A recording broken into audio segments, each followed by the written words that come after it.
영원한 천지와 바다와 그 중에 만물을 지으시며 영원히 진실함을 지키시며 억눌린 사람들을 위해 정의로 심판하시며 줄인 자들에게 먹을 것을 주시는 이시니로다. 아멘. 하나님 감사합니다. 지난 일주일 동안 주님의 헤아릴 수 없는 은혜가 저희들의 삶 가운데 부어졌기에 오늘 저희들이 이렇게 주님 앞에 나와 하나님을 아바 아버지라 부르며 하나님을 높이고 하나님을 찬양하고 하나님께 영광을 돌리게 되었습니다. 저희들이 아무리 힘쓰고 애쓴다 할지라도 어찌 하나님의 마음을 기쁘시게 해드리는 예배를 드릴 수가 있겠나이까. 예수 그리스도의 공로를 의지하고 아들의 이름으로 아버지 앞에 나아가오니 저희들의 연약한 모습을 감추시고 저희들을 통하여 기뻐 받으시는 아들의 모습을 보시고 저희들의 예배를 흠양하여 주시옵소서. 성령으로 은혜로 진리로 충만한 예배가 되게 하여 주옵소서. 모든 염려와 걱정과 근심을 다 내려놓고 세상으로부터 커튼을 내리고 온전히 지성소에서 하나님만을 앙망하고 바라보았던 제사장의 그 모습과 마음으로 아버지께 예배하는 이 시간이 되게 하여 주옵소서. 예수님의 이름으로 기도하옵나이다. 아멘.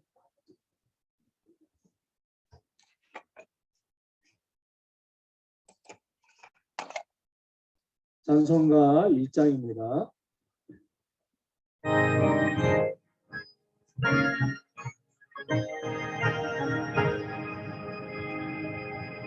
나무의 그만 나가니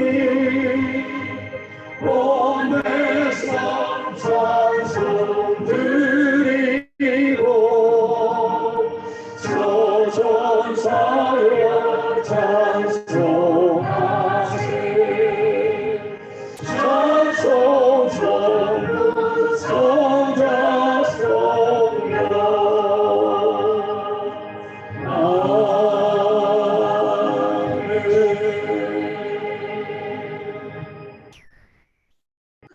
신앙 고백하시겠습니다. 전능하사 전지를 만드신 하나님 아버지를 감사하고 그 아들 우리 주 예수 그리스도를 믿사하고 이는 성령으로 잉태하사 동정녀 마리아를 낳으시고 본디오 빌라도에게 고난을 받으사 십자가에 못 박혀 죽으시고 장사한 뒤에 사람 죽은 자 가운데서 다시 살아나시고 하늘에 오르사 전능하신 하나님 편에 앉아 계시다.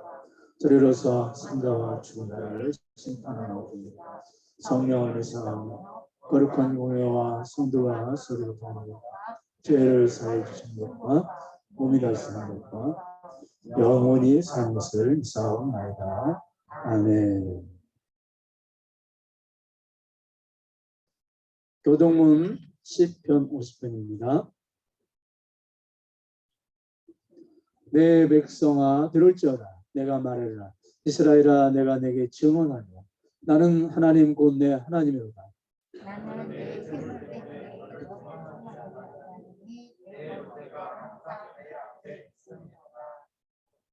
내가 내 집에서 수소나 내 우리에서 수명소를 가져가지 아니하리니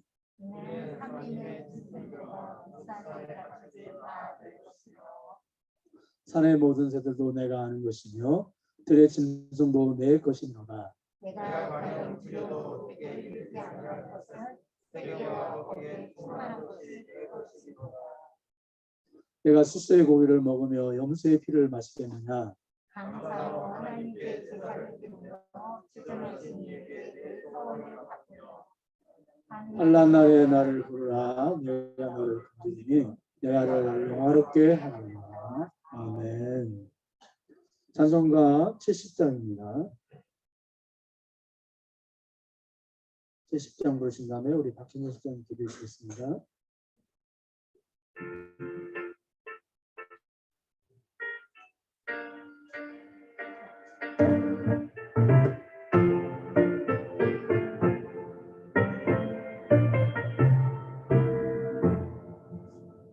피난처 있으니 나를 만난 자 이리 오라. 땅들이 변하고 물결이 일어나 산 위에 넘치게 두렵잖네. 이방이 떠들고 나라들 모여서 진동하나 우리 주 목소리 난난난다자며 전하의 모든 것 말하겠네.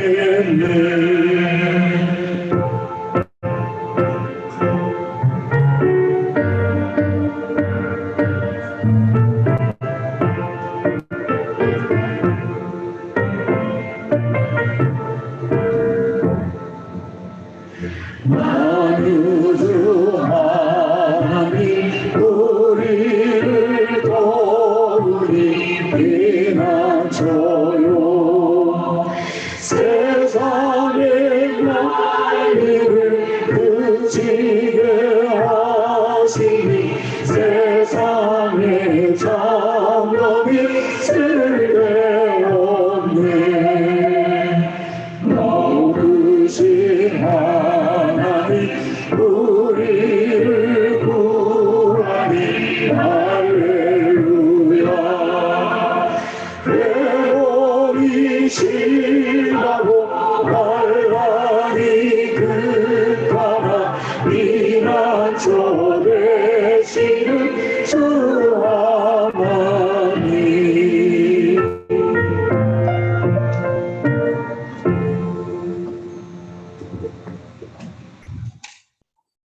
다 같이 기도드리시겠습니다.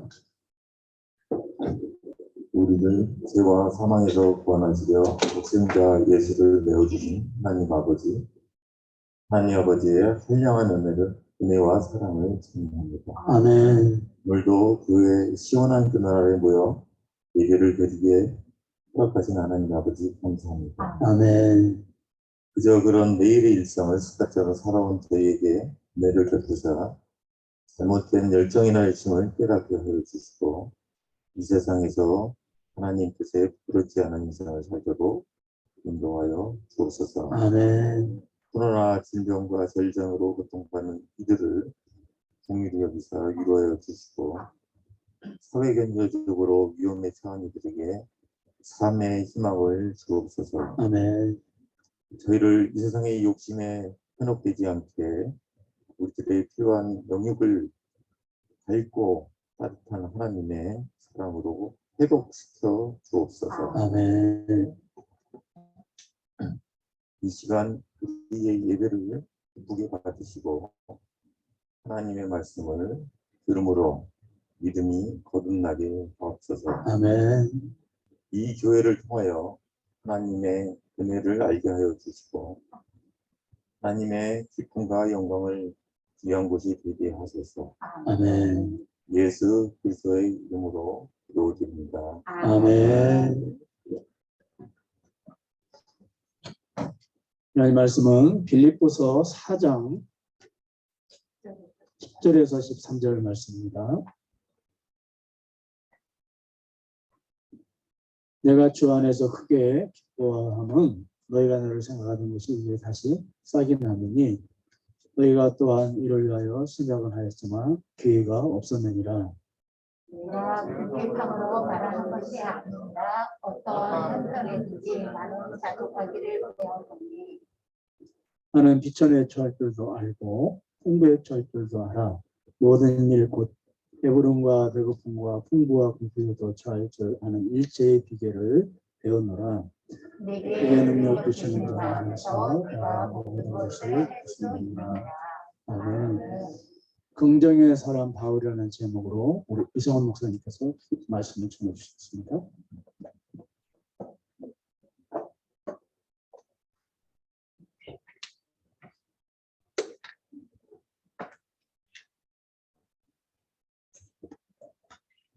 기도하고 말씀을 나누겠습니다. 하나님, 오늘도 주의 전에 나온 사랑하는 주의 성도들을 기억하시고 하늘로부터 내리시는 신령한 은혜와 위로와 소망과 축복과 인도하심이 함께하는 귀한 시간 되게 하옵소서. 이곳에 임하실 주님을 기대하오며 예수님의 이름으로 기도합니다. 아멘.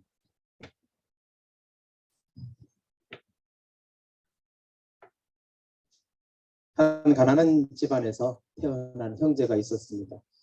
같은 환경에서 자란 두 사람은 전혀 다른 삶을 살게 되지요. 형은 길거리에 거지 신세가 된 반면 동생은 열심히 공부하여서 박사학위를 받고 훌륭한 대학 교수가 되었습니다. 한 기자가 이 형제의 이 두 상황을 보고 어떻게 해서 똑같은 환경 속에서 형제의 삶이 달랐는가라는 부분을 조사하게 되었습니다.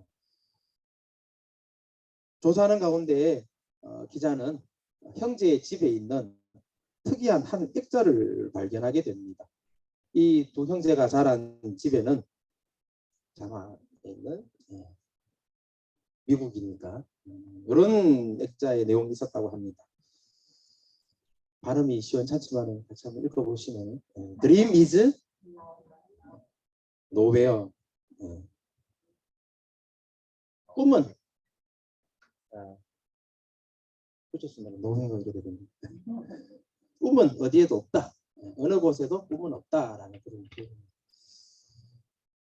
형제가 자란 집에 있던 이 액자를 보고 기자가 형제에게 물었습니다.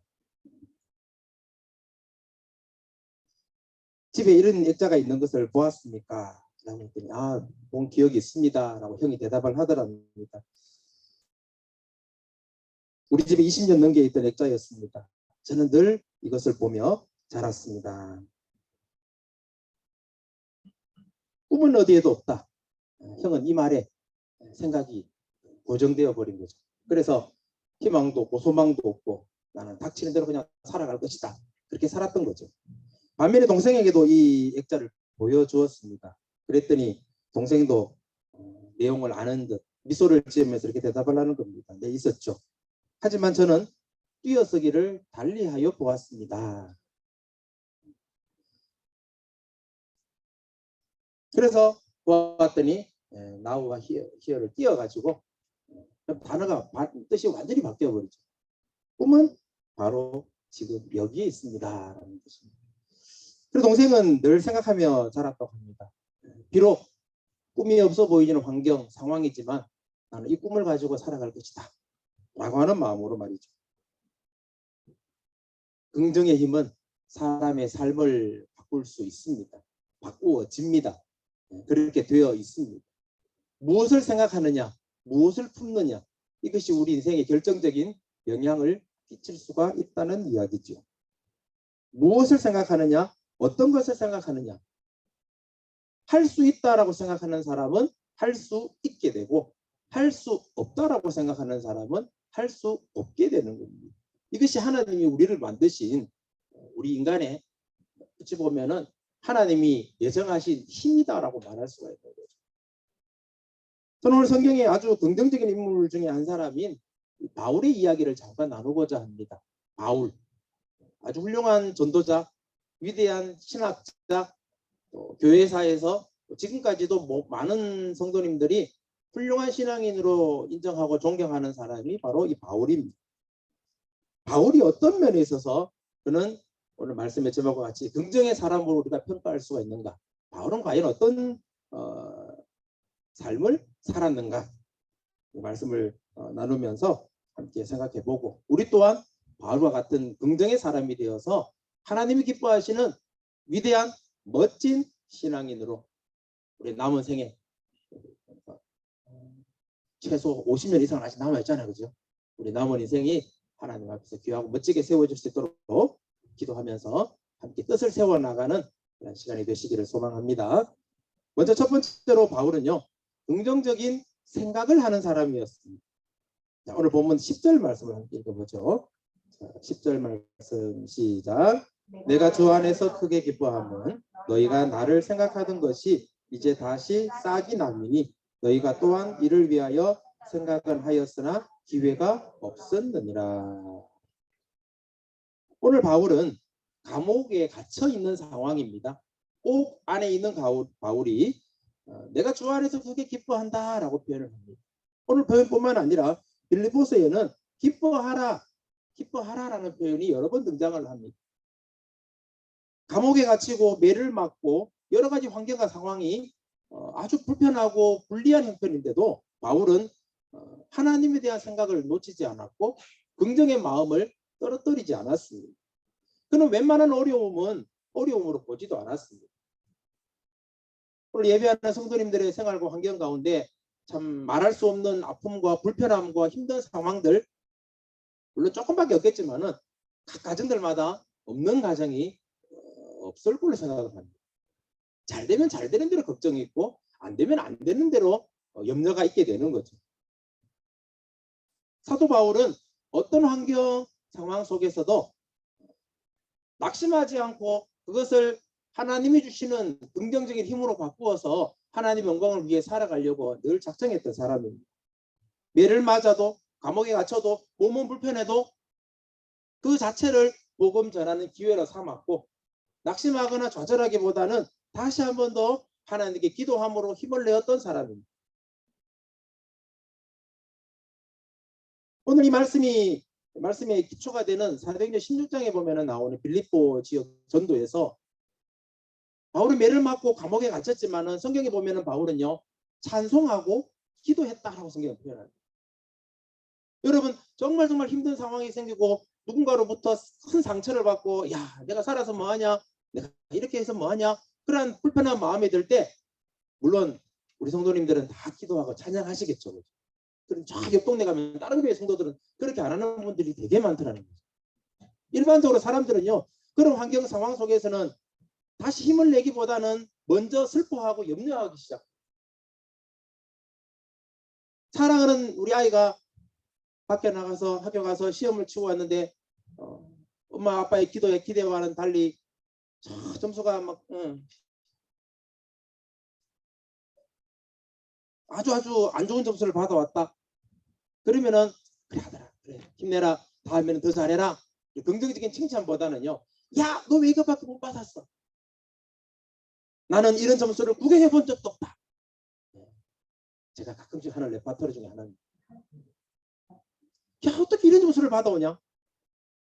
근데 그 점수가 뭐 90.8 이런 점수가 아니라는 거예요. 앞자리가 반올림을 열심히 해도 50이 안 되는 그런 숫자를 가지고 야 귀가 찰나오네.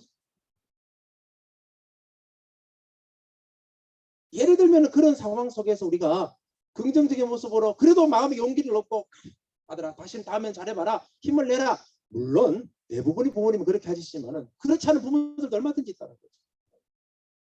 바울은 달랐습니다.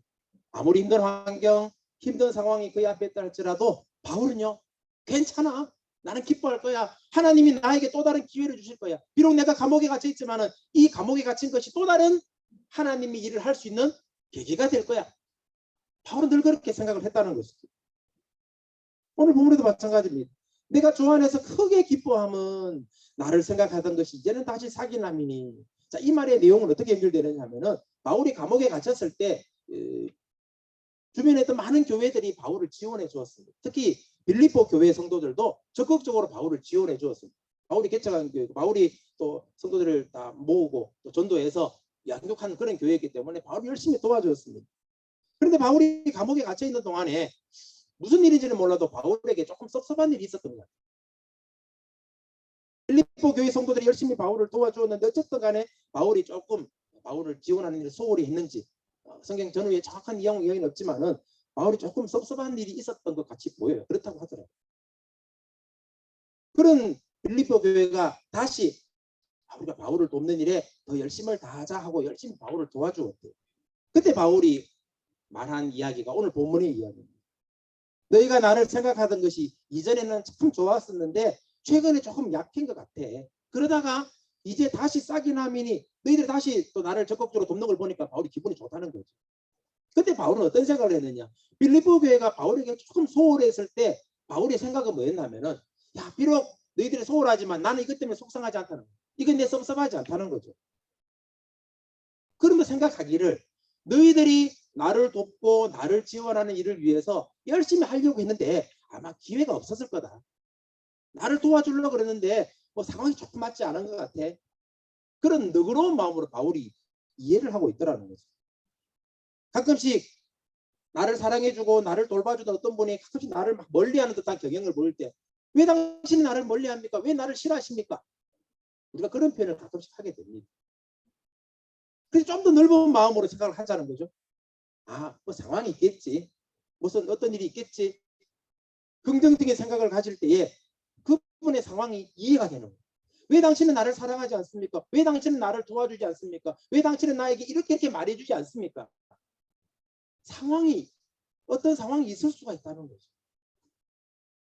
그런 부분까지도 우리가 이해를 한다면 아, 어떤 상황이 있을 거야. 매번 편지를 하거나 전화를 하다가 한두 번 전화를 빼먹었다. 그러면은 아, 무슨 상황이 있겠지. 갑자기 어떤 일이 생겼겠지. 전화가 고장이 났겠지. 이해하고 용납하면은 별 문제가 되지 않는데 그것을 오해하기 시작하면은요. 아, 저 사람 나에게 관심이 떠나갔나? 저분이 나를 싫어하나? 나 말고 다른 데 뭐 어떤 일에 관심이 더 있나? 오해하면은요. 서로 불편하죠. 이유가 있겠지? 어떤 상황이 있겠지? 긍정적인 생각을 가지고 용납하고 이해를 한다면 우리가 좀 더 여유 있게 삶을 살아갈 수 있다는 이야기입니다. 그런 의미에서 바울은요. 늘 긍정적으로 보았다는 거예요. 미국의 심리학자 세드 햄스테드라는 박사님이 연구한 결과에 의하면 인간의 생각은 75%가 부정적이고 25%가 긍정적이다. 그래서 어떤 상황 속에서 어떤 반응을 볼 때 아, 이거 안 돼. 이거 못하겠어. 이게 아주 지극히 정상적인 반응이라는 거예요. 누군가의 대화 속에서 이야기를 나누다가 저 사람 자꾸 삐딱하게 생각하고 부정적으로 생각하고 안 좋은 방향으로 생각하는 것 이게 당연한 거라는 거죠. 75%면은 생각보다 이 비중이 높은 거거든요. 그래서 어떤 형편 상황 속에서 대화 속에서 또 누군가의 만남 속에서 부정적인 생각을 하는 사람들이 있다. 야, 저 사람 이상한 사람이네. 저 사람 좀 생각이 많이 삐뚤한 사람이네가 아니라 이게 지극히 정상적인 반응이라는 거예요. 사람은 75%를 부정적으로 생각할 수밖에 없다라고. 그런데 이 부정적인 생각을 긍정적인 생각으로 내가 의지적으로 생각을 전환을 시키면 됩니다. 그러면은 긍정적인 삶을 살아갈 수가 있게 되는 것입니다. 많은 사회학자들이 이야기를 합니다. 부정적인 생각을 긍정적인 생각으로 바꾸면은 우리의 삶은 좀 더 여유 있게 되고 좀 더 행복의 삶으로 갈 수가 있다는 거예요. 오늘 우리 성도들도요. 부정적인 생각, 물론 많은 환경 상황 속에서 우리를 부정적인 생각으로 이끌어들이는 그런 환경 상황이 있고요. 또 사탄 마귀가 우리의 마음을 자꾸 이간질시키고 우리를 불편하게 만들어서 성도들이 원망하게 만들고 성도들이 하나님에게서 자꾸 멀어지도록 유혹하는 그런 상황 속에서 오늘 우리는 우리의 생각이 하나님 안에서 하나님 주신 생각으로 바뀌어 가도록 우리는 오늘도 기도하면서 노력을 해야 하는 거예요. 하나님이 나와 함께 하신다.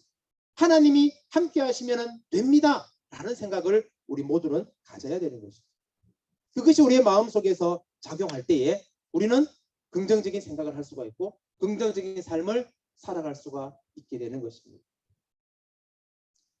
우리가 잘 아는 성경 시편 23편에 보면은 다윗의 대표적인 시편인데 다윗의 시편 속에서 우리가 몇 가지 확인할 수 있는 것이요.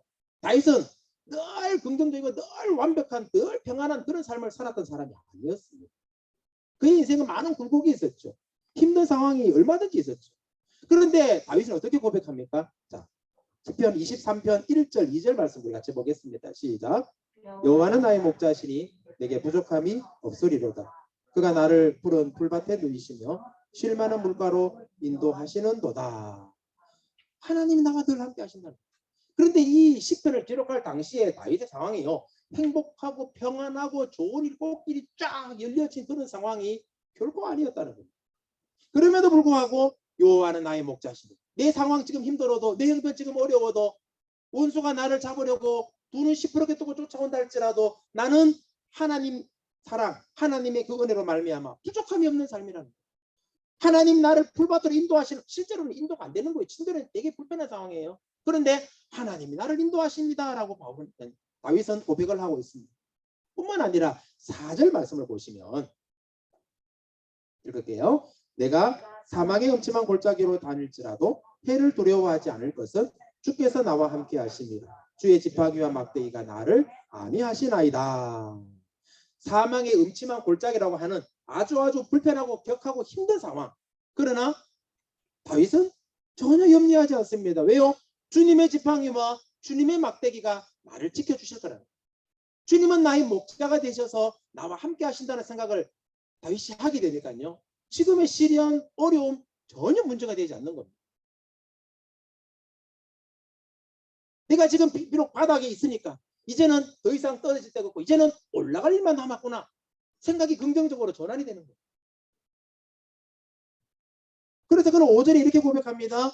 주께서 내 원수의 목전에서 내게 상을 차려주시고, 원수가 으르렁거리며 나를 이렇게 덤벼들 그 상황에도 주님이 나에게 상을 차려주시고, 여기 상은 이제 밥상입니다. 밥상. 우리가 흔히 말하는 밥상. 맛있는 내가 좋아하는 반찬이 다 놓여 있는 밥상을 주님께서 딱 차려주시면서 야 다윗 먹어. 그러면은요 주변에 수많은 어려운 환경들 원수들이 다 장악하고 있다 할지라도 편하게 밥을 먹을 수 있는 거예요. 왜? 하나님이 지켜주시고. 길 가던 어린아이가 엄마 아빠 손을 잡고 가면은요 아무리 무서운 것도 충분히 버티는 수 있는 거예요. 물론 옆에 손잡고 있는 엄마 아빠가 더 무서워할지는 모르겠죠. 아이는 걱정이 없습니다. 왜? 우리 아빠가 지켜주실 거니까. 우리 엄마가 나를 돌봐주실 거니까. 오늘 다윗은 하나님이 나를 돌봐주시니까, 하나님이 나를 지켜주시니까 지금의 상황 전혀 문제되지 않아. 지금의 형편 전혀 어렵지 않아. 나는 다시 일어날 수 있어. 용기와 믿음을 가지고 나아갈 수가 있더라는 거죠. 긍정적인 생각이 우리의 인생을 하나님께로 더 가까이 인도하신다는 사실을 여러분 꼭 기억하시기를 바랍니다. 어느 대기업에서 아프리카 진출을 위해 시장 조사를 위해 두 팀의 팀을 꾸려서 아프리카 현지로 파견을 했습니다. 그것은 아프리카에 신발을 수출하기 위한 사전 조사였습니다. 그들이 모두 조사를 마치고 본국으로 돌아와서 회사에 보고를 합니다. 첫 번째 팀이 보고를 합니다. 아프리카 사람들은 신발을 신은 사람이 한 사람도 없습니다. 무한한 시장성이 있는 곳입니다. 우리가 잘 사업을 추진해서 신발을 한번 제대로 팔아봅시다 라는 긍정적인 보고를 하게 됩니다. 한 팀은 이렇게 보고합니다. 아프리카 사람들은 신발을 신고 다니는 사람이 한 사람도 없습니다. 똑같이 보고를 하죠. 그래서 말합니다. 우리는 한 켤레의 신발도 팔 수 없습니다. 똑같은 상황을 보고 한 팀은 신발을 팔 수 있습니다 라고 말해요. 한 팀은 신발을 팔 수 없습니다 라고 말해요. 생각의 차이라는 거죠. 사랑하는 성도 여러분, 하나님 안에서 하나님이 주시는 긍정적인 생각을 가지시고 부정적이고 염려, 근심, 걱정 다 쫓아내시고 하나님 안에서 믿음으로 나아가는 귀한 성도 되시기를 주님의 이름으로 축원합니다. 두 번째입니다. 사도 바울이 긍정의 사람이라고 말할 수 있는 것은 두 번째, 사도 바울은 긍정적인 말을 하는 사람이었습니다. 긍정적인 생각이 채워지면은 긍정적인 말이 나오게 되겠죠. 자, 오늘 본문 11절, 12절 말씀을 같이 보겠습니다. 11절, 12절 시작. 내가 궁핍함으로 말하는 것이 아니니라. 어떠한 행편이든지 나는 자족하기를 배웠노니. 12절. 나는 비천에 처할 줄도 알고 풍부에 처할 줄도 알아. 모든 일 곧 배부름과 배고픔과 풍부와 궁핍에도 처할 줄 아는 일체의 비결을 배웠노라. 바울은 말합니다. 자신이 긍정적인 생각을 할 수 있는 것은, 내가 지금 감옥에 갇혀 있지만 기뻐할 수 있는 것은 내가 잘나서가 아니라는 거예요. 내가 뭐가 대단해서 그런 것이 아니라는 거예요. 나는 궁핍한 상황에도 부한 상황에도 풍부한 상황에도 어떤 환경 어떤 상황에서도 내가 존재하고 머무를 수 있는 모든 비결을 배웠다고 표현을 합니다. 어떻게 배웠을까요? 하나님이 나와 함께 하셔서 하나님 나에게 이런 상황 저런 상황 속에서도 하나님을 믿는 믿음 안에서 잘 이겨낼 수 있는 그런 마음을 주셨다는 그것을 바울은 배웠다라는 표현을 썼습니다. 하나님이 나에게 그런 마음을 주셨다는 거예요. 내가 비록 실력도 없고 능력도 없고 부족하지만 그러나 하나님이 나에게 채워주셔서 하나님이 나에게 은혜를 주셔서 하나님이 나를 보호하여 주셔서 나는 지금의 모든 비결들을 배웠다라고 이야기합니다. 나는 어려운 상황을 만나도 힘든 형편을 겪어도 나에게는 전혀 문제가 되지 않아. 그래서 그가 오늘 보면 제일 끝에 보면은 내게 능력 주시는 자 안에서 내가 모든 것을 할 수 있다라는 고백을 하게 됩니다. 하나님이 돌봐주셔서 하나님이 함께 하셔서 하나님이 은혜를 주셔서 오늘 우리 사랑하는 성도님들도 바울이 말했던 이러한 고백이 우리들의 고백이 되기를 소망합니다. 나는 안 돼. 나는 부족해. 저도 어릴 때 한때는 제가 되게 똑똑한 줄 알았습니다. 그래도 동네에서는 똑똑한 척했고 똑똑해 보였고 사람들이 그렇게 말해주니까 되게 똑똑한 줄 알았는데 웬걸요? 고등학교 가고 대학교 올라가니까요 똑똑한 사람들이 너무 많은 거예요. 제가 신대원에 다닐 때 저는 원래 남들 안 하는 쓸데없는 일들을 잘 해가지고 저희 반 학우들의 수첩이 보면은 출신 학교 지역이 다 나오거든요. 생년월일까지. 그래서 그걸 쫙 보고 나름대로 연구를 해봤어요. 얼마나 이 동네 똑똑한 애들이 많은가.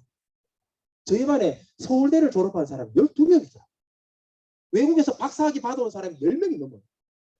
심지어는 대학 교수하다가 신대원에 왜 왔는지 모르겠지만 그런 분들도 계시고 저 옆에 있는 친구가 갑자기 뒤에 있는 분에게 교수님 안녕하세요 이러더라고요. 교수님이 여기 왜 왔어요? 그러니까 야 나도 신학 공부하러 왔지. 대학교 교수님이 완전 박사님이 뭐 수도 없고 우리 소위 말하는 뭐 서울의 좋은 대학교 거의 한 절반 가까이 그 학교 출신이에요. 저 같은 사람은 명함도 못 내밀죠. 물론 뭐 그 학벌이 중요한 건 다는 아니지만 좋은 학벌 가진 분들 죄송합니다. 그렇진 않지만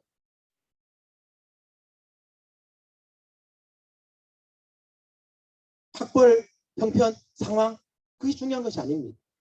하나님 안에서 우리가 어떤 말을 하느냐 어떤 생각을 가지고 어떤 말을 표현하느냐가 우리 생을 결정하는 대단히 중요한 요소가 된다는 사실이지요. 사도 바울은요 어떠한 상황에 드든지 긍정적인 말을 하려고 긍정적인 생각을 하려고 그는 늘 애썼던 사람이에요. 그것이 하나님이 우리에게 주신 삶의 모습이기 때문이죠. 하나님은요 말씀으로 세상을 창조하셨습니다. 빛이 있어라. 빛이 있는 거예요. 예수님도 말씀으로 능력을 행하셨습니다. 내 자리에서 일어나라. 악한 귀신아 떠나가라. 예수님이 말씀하시니까 역사가 나타나게 되는 거죠. 성경의 많은 기적들, 많은 위대한 일들은요. 하나님의 사람들이 내뱉는 말에서 시작되었다는 사실이에요. 하나님 우리에게 은혜를 주셔서 사람의 말에는 능력이 있습니다. 말하는 대로 이루어지도록 하나님이 멋있게 역사를 해놓으셨다는 것입니다. 그래서 여러분들이 어떤 말을 하느냐? 여러분의 가정과 삶이 결정될 수가 있다는 사실이죠. 예전에 어르신들이 아이들을 향해서 무심코 던진 말씀들. 어이구 바보 같은 놈아 멍청한 놈아 나가서 밥 빌어 먹을 놈아 이런 이야기 혹시 여러분들은 안 들어보셨죠? 저는 시골 출신이라서 그런 이야기를 자주 들었어요. 저희 옆집에 있는 할머니는 맨날 입만 벌리면 그 말이에요. 어이구 버릇없는 놈들아. 그러니까 애들이 버릇 없어지죠. 이 바보 같은 놈아 시험 맨날 20점 30점 받아옵니다. 그 집 아이들이 공부 못하는 게 저는 이유가 있다고 생각합니다.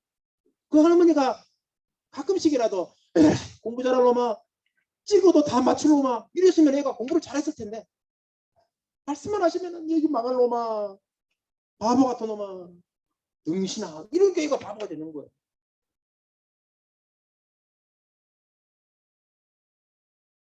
반은 웃자고 한 말이지만 그만큼 우리의 말에는요 능력이 있다는 사실이에요.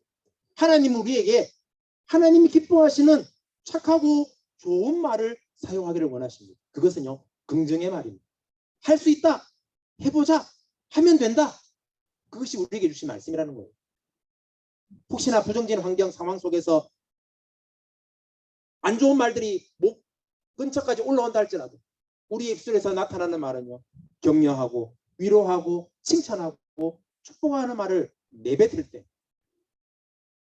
하나님이 그곳에 역사하시고 하나님 은혜를 베푸셔서 아름다운 역사들이 여러분의 삶의 환경 속에 귀하고 아름답게 나타날 수 있기를 간절히 소망합니다. 내게 능력 주시는 자 안에서 내가 모든 것을 할 수 있다. 바울은 모든 일에 하나님의 능력을 선포하고 하나님이 도와주실 것이다 라는 생각을 가지고 믿음의 말을 그는 내뱉었습니다. 그래서 저는 감히 바울을 긍정적인 아이콘, 행복한 사역자 이런 표현을 쓸 수 있을 것 같아요. 비록 환경과 형편이 대단하고 멋지진 않을지라도 그는 늘 긍정의 말을 하며 긍정의 삶을 살았습니다. 바울만큼 성경에 긍정의 삶을 산 또 한 사람을 소개하고자 합니다. 그 사람은 골리앗과 대결한 누굴까요? 다윗이죠. 모든 백성들, 이스라엘 백성들이 두려워할 때, 건장한 모든 군사들이 부담스러워할 때, 다윗은요, 두 눈 깜짝하지 않고 골리앗을 향하여 달려들기 시작합니다. 모든 사람들이 만류했지만은 다윗은요, 전혀 개의치 않았습니다. 그리고는 그 골리앗에게 달려갈 때 다윗은 이렇게 외칩니다. 사무엘상 17장 45절 함께 볼게요. 다윗이 블레셋 사람에게 이르되 너는 칼과 창과 단창으로 내게 나아오거니와 나는 만군의 여호와의 이름 곧 네가 모욕하는 이스라엘 군대의 하나님의 이름으로 내게 나아가노라. 많은 이스라엘 백성들이 벌벌 떨었습니다. 저 거인장수 골리앗에게 우리는 상대가 되지 않는다. 절대로 이길 수 없다. 안 되겠다. 못하겠다. 음에 기죽어. 모든 힘을 잃고 있던 상황. 그러나 다윗은요, 하나님이 나와 함께 하시면, 하나님이 나에게 힘을 주신다면 나는 저놈을 반드시 이길 수 있다라는 그런 믿음을 가지고 있었습니다. 혹시나 다윗이 던진 돌팔매가 빗나갈 수도 있고, 어쩌다가 맞췄는데 골리앗이 쓰러지지 않을 수도 있습니다. 왜냐? 그는 아주 갑옷으로 무장을 잘했기 때문에.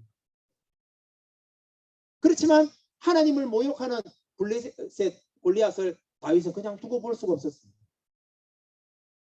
어찌 보면 무모할 만큼의 그런 믿음입니다. 그런데요, 하나님이 함께 하실 거라는 확신을 가지고 누가 봐도 무모한 싸움이었지만은 하나님은 다윗이 이기도록 하셨다는 거예요. 제가 이 설교를 하면서 자주 표현한 표현이 뭐냐면은 하나님 입장에서 얼마나 기가 찼을까 하는 표현을 해보고, 한 번만도 다윗이 골리앗 이기기 쉽지 않은데 다윗 저놈이 뭘 먹고 저런 용기 있는 행동을 하게 될까? 하나님도 상당히 기가 찼을 걸로 보입니다. 그렇지만요, 하나님은 다윗을 외면하지 않으셨습니다. 함께 하셨습니다. 여러분들에게도 어찌 보면 다윗처럼 무모한 믿음, 무모한 생각을 가지고 하나님 일을 해보십시오. 나는 하나님 이름으로 나아간다. 사람들이 쟤 이상한데 저 사람 왜 저래? 근데 우리 하나님은요, 믿음으로 선포하고 믿음으로 달려가는 자들에게 은혜를 베풀어 주신다는 거죠. 긍정적인 말, 긍정적인 생각이 무엇보다 중요하다는 거예요. 여러분이 잘 아는 인물을 한 분을 보여드리겠습니다. 20세기 최고의 천재 과학자로 평가받는 아인슈타인이라는 사람. 근데 이 사람에 관한 책을 읽어보면 이분은 4살까지 말을 잘 하지 못했다고 합니다. 초등학교 들어갈 때에도 학교 생활에 적응을 하지 못해가지고 친구들에게 놀림받기 일쑤였고, 그의 생활 기록부에 선생님이 적어놓은 말이 뭐냐? 이 아이는 성공할 가능성이 거의 없다. 아주 대단한 선생님이죠. 아무리 아이가 공부를 못하고 적응을 하지 못해도 이렇게 표현하는 것은 애매한데, 그죠? 그래서 학교에서 인정 전혀 받지 못합니다. 선생님에게도 외면당하는 아이입니다. 그런데 이 아이에게는요, 긍정적인 말을 하는 엄마가 있었어요. 그 어머니는 아이가 학교에 가서 적응하지 못하고 매 선생님이 늘 연락 와서 아이가 왜 이랬습니까? 부정적인 타령을 할 때에도 그 어머니는 늘 아이에게 이렇게 말해줬다고 합니다. 사랑하는 아들아, 너는 다른 사람들이 가지지 못한 특별한 재능이 있다. 너는 반드시 훌륭한 일을 하게 될 것이다. 아이의 귀에 날마다 이 말을 해줬다. 엄마가 봐도 재능이 안 보입니다. 도대체 뭘 할 수 있을까? 그렇다고 엄마 아빠가 대단히 뭐 똑똑한 사람도 아니어가지고 얘가 뭘 할 수 있을까? 결국 이 아이는 세계 최고의 과학자 중에 한 사람으로 성장하게 됩니다. 저는 여러 가지 환경 상황이 이 아이에게 있었다고 하겠지만 어머니의 긍정적인 말이 이 분의 인생을 바꾸었다고 생각합니다. 아무리 봐도 희망이 없고 아무리 봐도 대책이 없지만 하나님이 도우시면 너는 할 수 있을 거야 라는 긍정적인 말씀을 여러분들이 자주 할 수 있기를 바랍니다. 연습 한번 해볼까요? 옆에 계신 우리 가족들 또는 자녀들에게 한번 말해 보십시오. 너는 가능성이 많아. 어떻습니까? 너는 할 수 있어. 너는 잘 될 거야. 이 말을 할 때는 꼭 3초를 쳐다보고 하셔야 돼요. 3초 동안 머릿속에 복잡한 생각을 지워야 되거든요. 이놈이 뭐 하겠냐. 가능성이 별로 없어 보이는데 그러나 그 가능성을 지우시고 다시 한번 옆에 계신 남편, 아내, 자녀들에게 한 번 더 말씀해 주십시오. 당신은 잘할 수 있어. 말씀하신 분들의 인생은 하나님이 도우셔서 멋지게 불려지시기를 주님의 이름으로 축복합니다. 가끔씩 유튜브나 이런 영상들을 보면은요, 행운을 얻은 사람들, 뜻하지 않게 횡재한 사람들 이런 이야기들이 꽤 많이 나옵니다.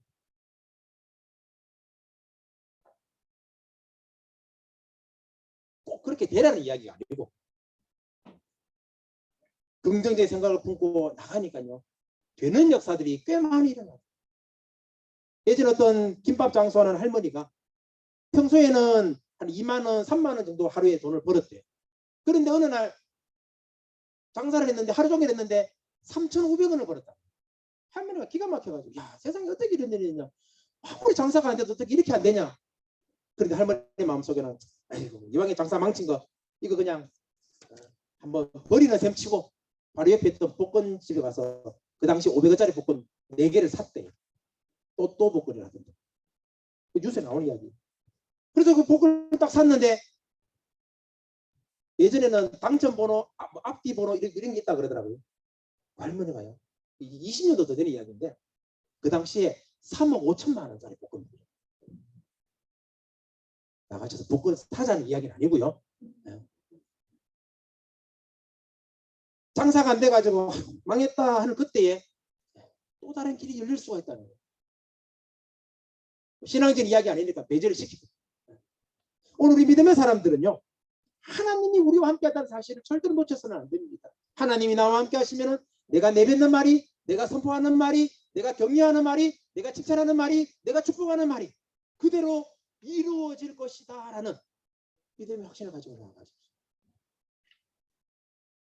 그러면 하나님께서 되게 하신다는 사실. 오늘 여러분들에게 임하시는 하나님의 음성으로 들려지는 귀한 시간 되시기를 축복합니다. 마지막 세 번째로 사도 바울은요, 긍정적인 믿음을 가지고 있습니다. 자, 첫 번째는 긍정적인 생각, 두 번째는 긍정적인 말, 세 번째는 긍정적인 믿음. 그런데 이 세 가지가 다 연결되는 거예요. 생각이 있어야 말이 나오고, 말이 행동이 되고, 행동이 확신이 되고, 확신이 믿음이 되고. 말과 생각과 행동은 같이 가는 거예요. 바울은 믿음의 사람이었습니다. 하나님이 나와 함께 하시면 내가 모든 것을 할 수 있다. 자, 빌립보서 4장 13절 우리 다시 한번 크게 한번 읽어볼까요? 시작. 내게 능력 주시는 자 안에서 내가 모든 것을 할 수 있느니라. 내게 능력 주시는 자 안에서 내가 모든 것을 할 수 있다. 아마 한국 교회 성도님들이 가장 좋아하는 몇 구절 중에 하나라. 보통 그렇게 말합니다. 좀 전에 읽었던 여호와는 나의 목자시니 내게 부족함이 없으리로다. 내게 능력 주시라. 내가 모두 할 수 있느니라. 또 한 개는 기타 등등.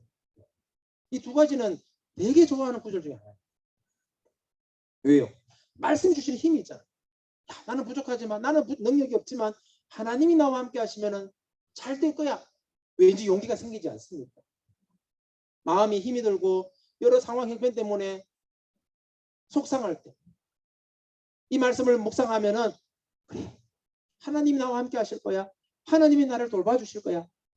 그래서 다시 한번 용기를 내고 힘을 내고 나아갈 수가 있게 되는 것입니다. 바울이 이러한 믿음을 가지게 된 것은 내게 능력 주시는 자 안에서 내가 모든 것을 할 수 있습니다라고 말할 수 있었던 원동력은 무엇입니까? 그것은 바로 하나님의 사랑이었습니다. 하나님이 나를 사랑하신다. 하나님이 나와 함께 하신다. 하나님이 나를 지켜주신다. 지금도 나를 돌봐주신다라는 생각을 하니까요. 아, 하나님이 함께 하시면 되겠구나. 믿음이 생기는 겁니다. 로마서 8장 38절 말씀을 함께 읽어보죠. 로마서 8장 38절 39절 이어서 봅니다. 우리가 내가 확신하노니 사망이나 생명이나 천사들이나 권세자들이나 현재 일이나 장래 일이나 능력이나 높음이나 깊음이나 다른 어떤 피조물이라도 우리를 우리 주 예수 그리스도 하나님의 사랑에서 끊을 수 없으리라. 아멘. 믿으십니까? 하나님의 사랑에서 그 어떤 세상적인 못된 것, 악한 것, 나쁜 것, 우리를 불편하게 만드는 것, 예수 이름 앞에서 예수님과 우리와의 관계 속에서 다 떨어진다는 것을 믿으시기 바랍니다. 주님이 우리와 함께 하시면, 주님이 우리를 돌봐주시면 주의 그 사랑이 우리와 함께 할 때에 우리는 어떤 위기도 어떤 어려움도 이겨낼 수 있는 것입니다. 여러분이 살아온 지난 날들을 한번 살펴보시면 좋은 때도 많았고 그렇지 않은 때도 꽤 많았던 걸로 보여질 것입니다. 그럴 때마다 하나님이 함께 하신다는 확신을 가졌을 때는 좀 더 그런 상황들을 자연스럽게 흘려내었습니다. 혼자 낙심하고 좌절할 때 가만히 보십시오. 그때는요 하나님의 사랑이 전혀 안 느껴지는 그런 상황.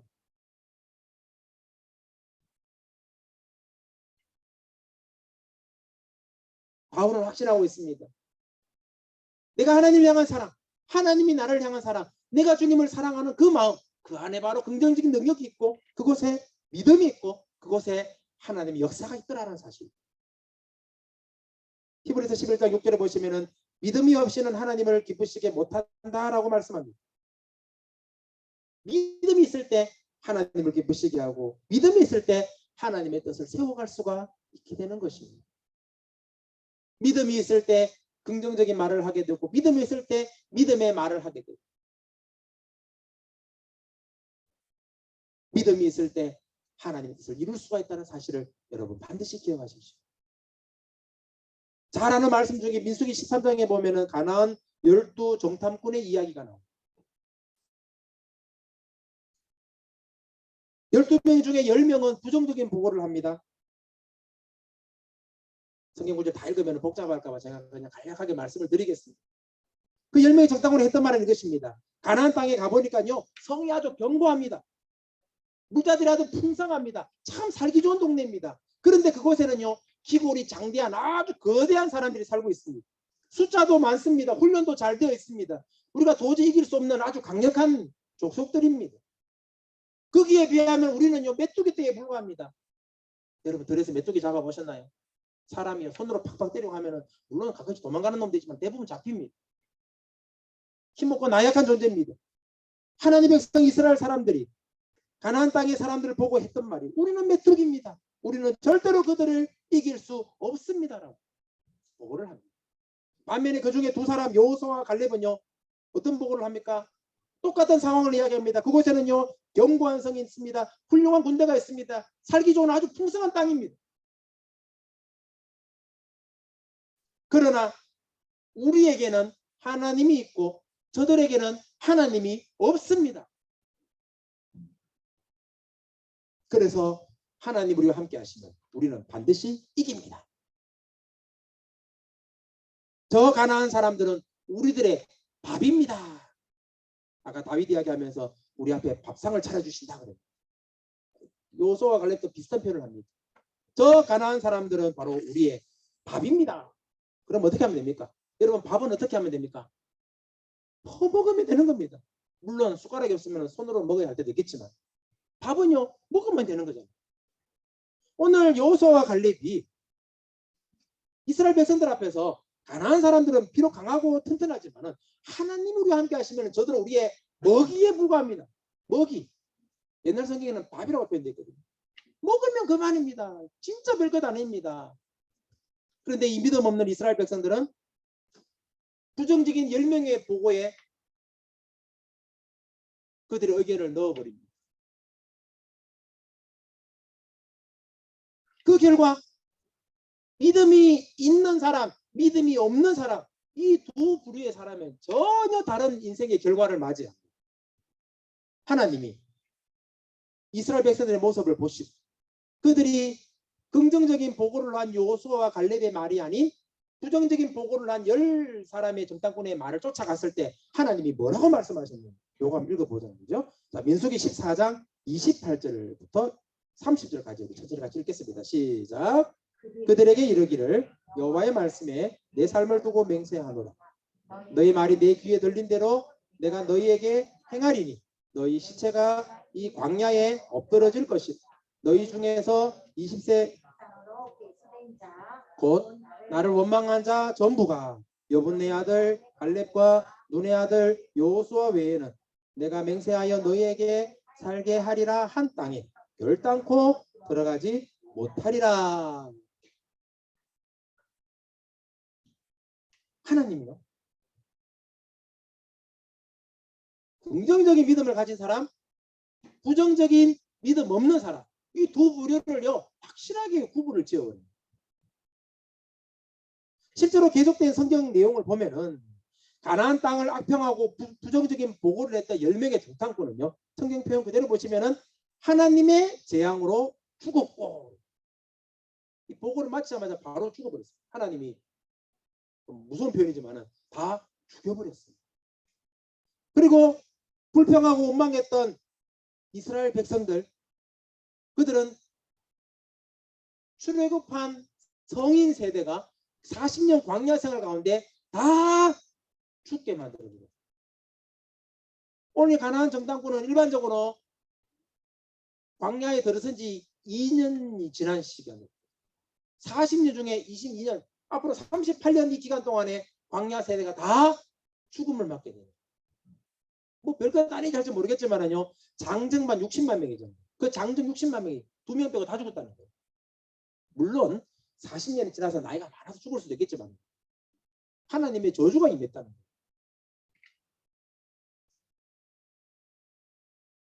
반면 여호수아와 갈렙은 그 저주에서 벗어나 가나안 땅으로 들어가게 됩니다. 그러한 축복을 하나님은 허락해 주셨습니다. 믿음의 눈으로 긍정적인 생각으로 하나님이 기뻐하실 믿음의 말을 선포하고 그 생각을 가지고 늘 마음의 확신 가지고 살아가는 은혜가 있기를 간절히 소망합니다. 긍정의 사람이 되십시오. 긍정의 삶은 우리의 삶을 복되게 바꾸어 줄 것입니다. 나는 안 돼. 우리나라는 안 돼. 우리 교회는 안 돼. 우리 가정은 안 돼. 내 자녀들은 안 돼. 이런 부정적인 생각 몰아내셔야 됩니다.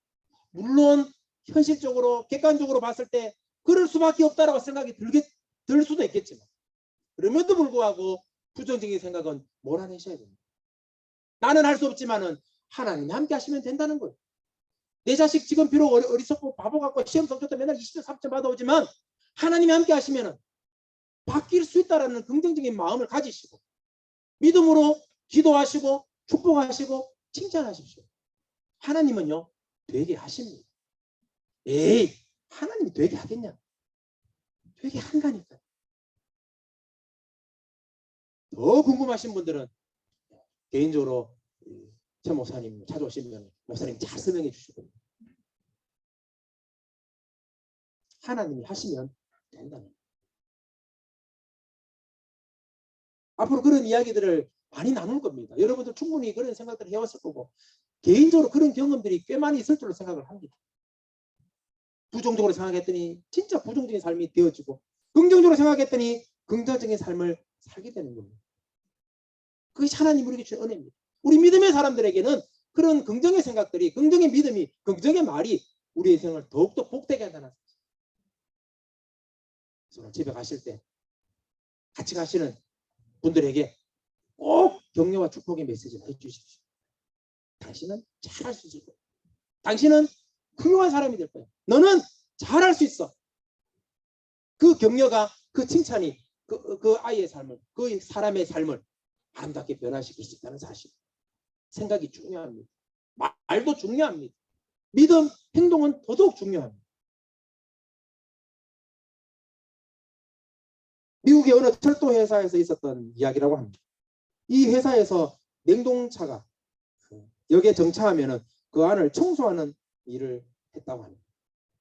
그 청소를 하는, 냉동차 청소하는 업체에 한 인부가 청소를 하게 되었습니다. 열심히 안에 청소를 하고 있는데 갑자기 아무도 없는 줄 알고 누군가가 밖에서 문을 닫아버렸어요. 안타깝게도 그 냉동차는 안에서는 열 수 없는 구조로 되어 있다고 합니다. 다음날 아침 냉동차의 문을 열었을 때 갇혔던 사람은 시체로 발견이 되었습니다. 회사가 발칵 뒤집어졌습니다. 원인을 조사하고 이유를 짐작해 보니까 이해할 수 없는 사실을 발견할 수 있었습니다. 그 냉동차는 청소할 때는 반드시 냉동실 작동이 멈추도록 되어 있다고. 실제로 냉동이 작동되지 않았다고 합니다. 그 안에 있는 사람이 얼어 죽을 정도가 절대로 얼어 죽을 상황이 아니었다고 합니다. 그리고 그 냉동차는 크기가 상당히 컸기 때문에 충분한 공기가 있었다고 합니다. 그런데 어떻게 해서 이 인부가 죽게 되었습니까? 이 사건을 이렇게 결론해 놨다고 합니다. 냉동차에 갇힌 인부, 냉동차에 갇혔다는 생각에 절망에 빠지게 되었고, 나는 냉동차에 갇혔으니까 나는 얼어 죽을 것이다 라는 생각을 하게 되었어요. 결국 그 사람은, 사인은 동사, 얼어 죽었다. 도저히 죽을 수 있는 상황 아님에도 불구하고 그 사람은 생각 속에서, 냉동차에 갇혔다는 생각 속에서 벗어나지 못해서 결국에는 얼어 죽고 말았다는 사실. 너무 부정적인 예화를 이야기해서 죄송합니다. 긍정적인 생각이 우리 인생을 바꾼다는. 사도 바울의 삶을 보십시오. 그는 가난했고 가정도 없었고 위로받을 사람도 없었고 항상 나그네로 지냈고 늘 굶주림과 헐벗은 삶을 살게 됩니다. 그러나 그는 답답한 현실 속에서도, 감옥에서 지내는 상황 속에서도 원망하거나 탄식한 흔적이 성경 어디에도 등장하지 않습니다. 언제나 그는 희망적이었습니다. 오늘 본문 말씀에도 보시면은 그는 늘 긍정적인 생각을 하였고 긍정적인 말을 하였고 긍정적인 믿음으로 그의 인생을 살아가게 됩니다. 그는 환경과 상황에 자신을 얽매지 않았고 그럼에도 불구하고 가장 좋은 것으로 그의 인생을 바꾸면서 하나님 앞에 드렸던 인생이었습니다. 그는 감옥을 별장으로 생각했습니다. 고난을 영광으로 생각했습니다. 나쁜 것을 좋은 것으로 여겼습니다. 하나님의 사랑 때문에, 하나님을 향한 믿음 때문에 그는 어떤 환경 상황 속에서도 이겨낼 수 있는 힘과 용기로 그는 그의 인생을 살았습니다. 그랬더니 하나님은 바울에게 은혜를 베풀어 주셨고 하나님의 일을 멋지게 감당하게 하셨고 많은 사람들이 존경받고 인정받는 귀한 하나님의 사람으로 세우셨습니다. 이제는 저와 여러분의 차례입니다. 오늘 저와 여러분도, 우리 사랑하는 자녀들도 하나님이 함께 하셔서 하나님을 향한 긍정적인 생각과 말과 믿음을 가지고 하나님의 나라를 향하여 달려갈 때 우리에게 주어진 삶의 환경 속에서 하나님 뜻을 이루며 살아가겠다는 각오와 다짐으로 나아갈 때 하나님은 우리를 일으켜 세워 주실 것입니다. 여러분을 통하여 위대한 일들을 이루실 것입니다. 여러분의 가정을 통하여, 우리 사랑하는 자녀들을 통하여 하나님은 멋진 계획을 이루실 것입니다. 우리 교회를 통하여, 우리 사랑하는 성도들을 통하여 하나님 오늘도 내일도 열심히 일할 것을 기대하신다. 오늘도 믿음으로 긍정적인 생각과 말과 행동으로 하나님 앞에 나아가는, 그리고 우리의 주어진 삶에 최선을 다하여 멋지게 살아가시는 귀한 성도 되시기를 주님의 이름으로 축원합니다. 기도하겠습니다. 내게 능력 주시는 자 안에서 내가 모든 것을 할 수 있습니다라고 믿음으로 고백했던 사도 바울의 귀한 신앙의 모습을 배우게 됩니다.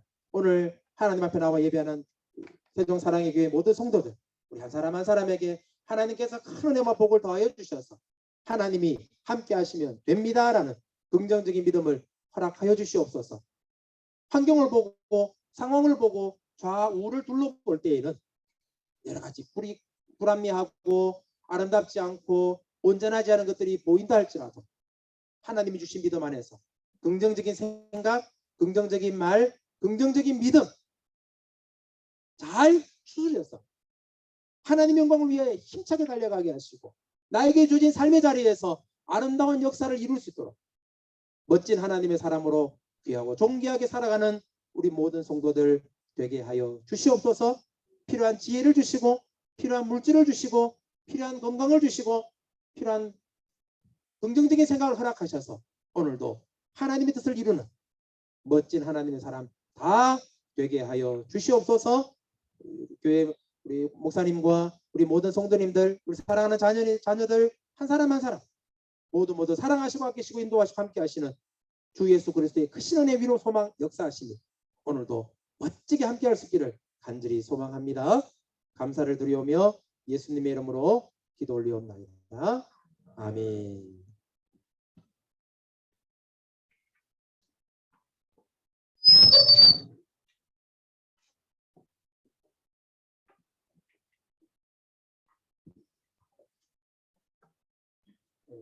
드려진 헌금을 위해서 기도하고 축도를 읽어 납득하겠습니다. 하나님,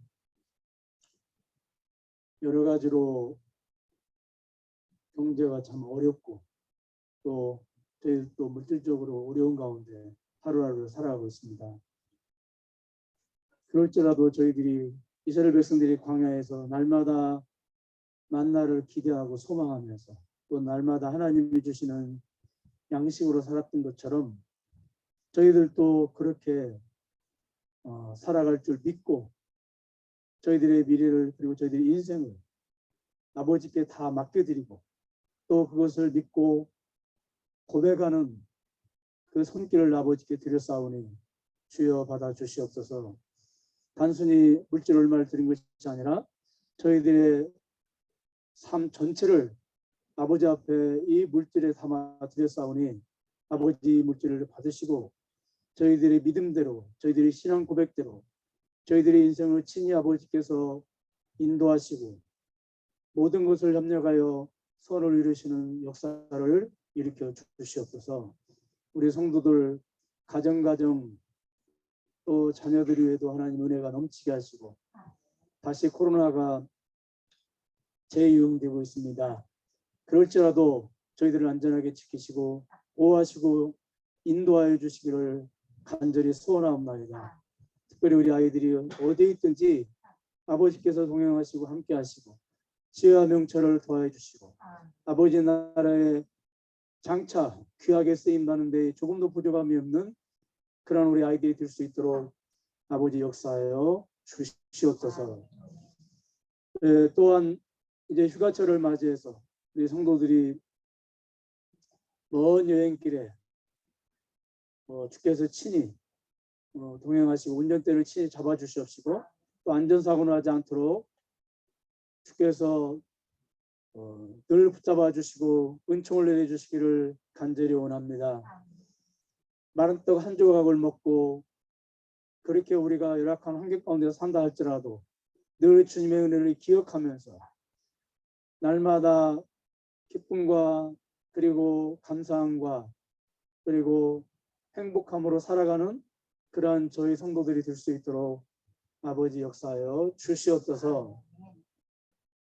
지금은 우리 주 예수 그리스도의 은혜와 하나님의 극진하신 사랑과 성령님의 감화교통하신 역사가 오늘 이렇게 함께 모여서 예배를 드리는 사랑하는 우리 교우들 머리 위에 가정 위에 직장 위에 사업 위에 늘 기도하고 있는 기도 제목 위에 그리고 사랑하는 아이들 위에 그리고 오늘 말씀을 증거하신 우리 이 목사님 가정과 또 그 아이들 위에 지금으로부터 영원토록 함께 계실지어다.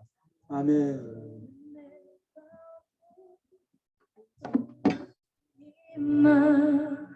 내 안에 살아계신 오직 예수님만 찬양하며 살리 예배하며 살리라. 내 안에 계시는 오직 예수님만.